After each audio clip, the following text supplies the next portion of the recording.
Viral video aksi begal yang dilakukan seorang pria di Makassar, Sulawesi Selatan yang justru dibekuk lantaran salah sasaran. Siapa sangka korban yang hendak dibegal oleh pria tersebut ternyata seorang aparat kepolisian. Ada sini bajunya saya. Ada barang bukti. Ada barang bukti. Tak perlu waktu lama, pelaku pembegalan tersebut langsung tak berdaya dan ditangkap oleh calon korbannya yang ternyata seorang polisi.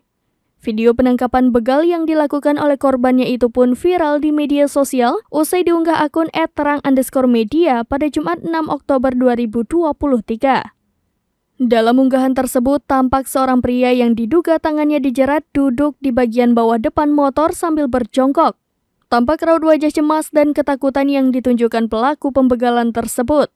Sementara seorang pria bertubuh tegap dengan menggunakan kaos hitam terlihat membawa pergi pelaku pembegalan tersebut menggunakan sepeda motor. Dilansir melalui kompas.com, pada Sabtu 7 Oktober 2023 peristiwa itu terjadi di wilayah Kecamatan Ujung Pandang, Kota Makassar, Sulawesi Selatan pada Kamis 5 Oktober 2023 malam.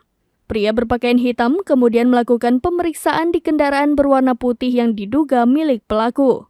Saat bagasi motor dibuka, terlihat sebilah parang yang akan digunakan pelaku dalam aksinya. Belakangan diketahui anggota polisi yang menjadi sasaran begal itu bernama Bribda Deni Muhammad Firman. Kabid Humas Polda Sulawesi Selatan Kombes Pol Komang Suartana membenarkan peristiwa itu.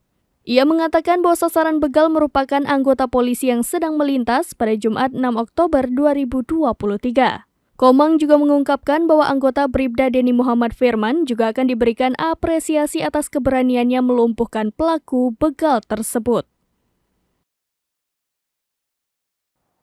Demikian informasi terkini Syedaralun. Saksikan terus berita lainnya di kanal YouTube Serambi News, website dan Facebook serambinews.com. Download Tribun X sekarang, menghadirkan lokal menjadi Indonesia.